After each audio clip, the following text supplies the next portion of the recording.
आठ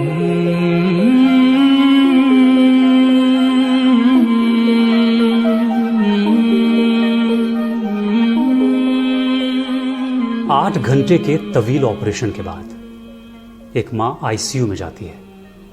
उसके 12 घंटे के बाद उस माँ को होश आता है और पहली बार वो अपने बच्चे से मिलती है। ज़रा सोचिए, इतनी तकलीफ और इतनी अजियत के बाद उस माँ ने अपने बच्चे को क्या कहा होगा। एक ऐसा जुमला कहा उसने जो सिर्फ और सिर्फ माँ कह सकती है। उर्दू कैफे में मदर्स डे पर उस माँ की खास कहानी आपके लिए।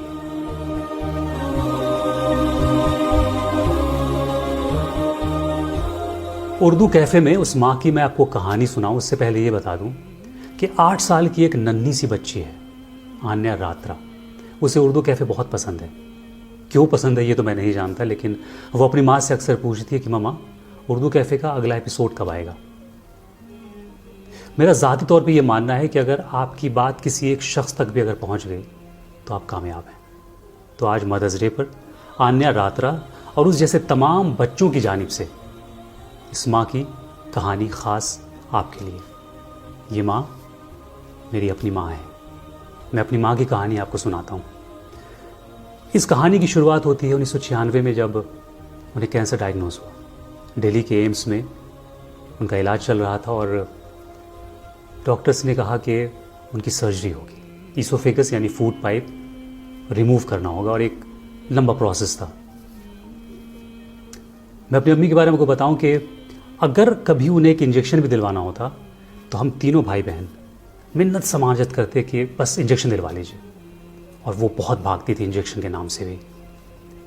और अगर उन्हें इंजेक्शन पड़ जाता तो बस ये समझ लीजिए कि पूरी दुनिया वो आसमान पे उठा लेती थी। दुनिया की सबसे ज़्यादा तकलीफ उनको उसी दिन होती थी जिस रोज़ उन्हें इंजेक्शन पड़ता था। अब उस माँ को ये समझाना कि आपकी सर्जरी होनी है और 8-10 घंटे की ये सर्जरी होगी, बहुत मुश्किल था। पहले तो खैर उन्होंने मना किया, लेकिन उन्हें भी धीरे धीरे अंदाज़ा हो गया था कि मुझे उनकी बहुत ज़रूरत है, और इसलिए वो सर्जरी के लिए तैयार हो गई। 29 जनवरी 1997 ये तारीख मुकर्रर हुई सर्जरी की, और ठीक उससे एक रात पहले हम सब बैठे थे अस्पताल के बेड के आसपास अम्मी के पास, और वो हम सबसे ये कह रही थी कि देखो बहुत सर्दी है, लंबी सर्जरी होगी, 8-10 घंटे चलेगी, फिर मुझे आईसीयू में ले जाएंगे, वहाँ होश नहीं आएगा, अगले दिन तुम लोगों को मिलने के लिए बुलाएंगे, और जब मैं चली जाऊँगी ओटी में तो ये बेड तो रहेगा नहीं, तुम लोग कहाँ रहोगे बाहर कॉरिडोर में, तुम लोग घर चले जाना और अगले दिन आना, फिर सर्दी है बहुत तो यहाँ बैठने की ज़रूरत नहीं है। अब सोचिए, एक माँ उस सर्जरी से पहले अपने बच्चों की फिक्र कर रही थी कि उस सर्दी की रात में वो कहाँ रहेंगे। बहरहाल हम लोगों को तो खैर जाना था नहीं घर, और हम गए भी नहीं। अगले दिन सुबह हुई और अम्मी को ऑपरेशन थिएटर ले जाया गया। हम लोग वहीं कॉरिडोर में बैठे इंतज़ार करते रहे। शाम में ऑपरेशन ख़त्म हुआ, फिर आईसीयू में शिफ्ट किया गया। रात हमने वहीं गुजारी। दूसरे दिन हमें मिलने के लिए बुलाया गया आईसीयू में। मैं भागता हुआ पहुंचा, गाउन वाउन पहना और आईसीयू के अंदर में दाखिल हुआ। सामने के बेड पर अम्मी लेटी हुई थी, ज़बरदस्त कर्ब और तकलीफ में। पेशानी पर उनके शिकने पड़ी हुई थी तकलीफ से। एक पाइप यहाँ लगा हुआ था, एक पाइप पेट में लगा हुआ था, ऑक्सीजन का मास्क लगा हुआ था, बहुत तकलीफ में थी। और मुझे बहुत ये सोच कर अफसोस हो रहा था कि मेरी वजह से ये इस तकलीफ से गुजर रही है। और मैं जानता था उनका सवाल ये होगा कि देखो मैं कहती थी ना कि मैं ऑपरेशन नहीं कराऊंगी, तुम लोगों ने ऑपरेशन के लिए कहा और मैं तैयार हो गई, देखो कितनी तकलीफ हो रही है मुझे। मैं इस सवाल के लिए तैयार नहीं था क्योंकि इसका जवाब मेरे पास नहीं था। मैं सोच रहा था कि शायद कुछ घंटे वापस चला जाऊं ज़िंदगी में और कहूं कि ठीक है आपको ऑपरेशन की ज़रूरत नहीं है, लेकिन शायद ये मुमकिन नहीं था। बहुत हिम्मत करके मैं उनके करीब गया और उनको धीरे से आवाज़ दी। अम्मी ने आंखें खोली और मुझे गौर से देखा। इशारे से उन्होंने अपना ऑक्सीजन मास्क हटाने के लिए मुझे कहा, मैंने हटा दिया और वे मुझे गौर से देखने लगी। उनकी आंखें नम थीं। मेरे बिखरे हुए बाल, चेहरे का उड़ा हुआ रंग वो देख चुकी थी। मुझे कभी भी उनको कुछ कहने की ज़रूरत पड़ती नहीं थी, वो मेरा हाल वैसे ही जानती थी। और उस तकलीफ़ में होने के बाद भी जो उन्होंने पहला सवाल मुझसे किया वो ये कि तुम लोग घर तो गए नहीं होगे, तो रात में कहाँ पे बैठे थे, कहाँ सोए थे।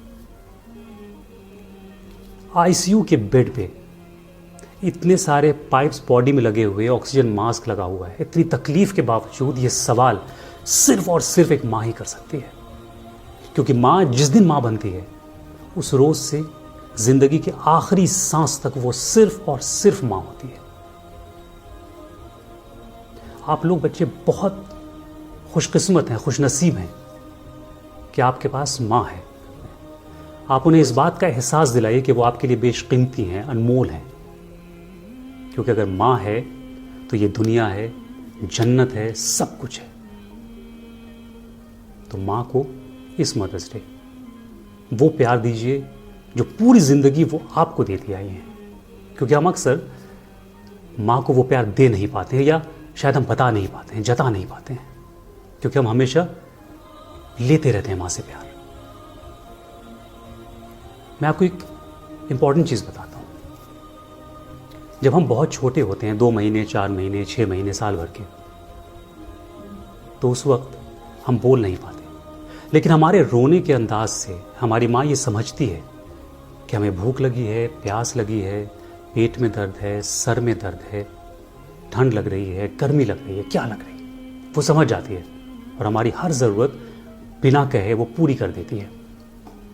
लेकिन जब हम बड़े होते हैं और जब हम अपनी बातें माँ को कह सकते हैं, बता पाते हैं, तब हम ये कहते हैं अरे माँ आप नहीं समझोगी, रहने दो। रियली वो तब समझती थी जब हम कह नहीं पाते थे। वो माँ जिसने अपनी पूरी जिंदगी, अपना करियर, अपनी खुशियां, सब कुछ अपने बच्चों के लिए वक्फ कर दिया। तो चलिए हम अपना वक्त अपनी माँ के नाम करते हैं, उन्हें ये एहसास दिलाते हैं कि आप हमारे लिए बहुत अहम हैं। आपके लिए हम शहजादे हैं, शहजादी हैं, राजकुमार, प्रिंस, प्रिंसेस हैं। वो इसलिए हैं क्योंकि आप मलिका हैं। तो उन्हें ये एहसास कराइए कि आप मलिका हैं, इसलिए हम शहजादे और शहजादी हैं। ये मदर्स डे उनके लिए ख़ास कर दीजिए। हालांकि हर दिन माँ का होता है। माँ एक ऐसा कैरेक्टर है हमारी ज़िंदगी में जो बेलौस है, सेल्फलेस है। वो सिर्फ मोहब्बत देना जानती है। उसे कभी किसी चीज़ की ज़रूरत ही नहीं होती, अगर होती है तो उसे याद ही नहीं रहता। लोग कहते हैं कि माँ के कदमों के नीचे जन्नत है। मैं तो बस वो दुनिया चाहता था। इस मदर्स डे आप सबकी माँ को और मेरी माँ को हैप्पी मदर्स डे।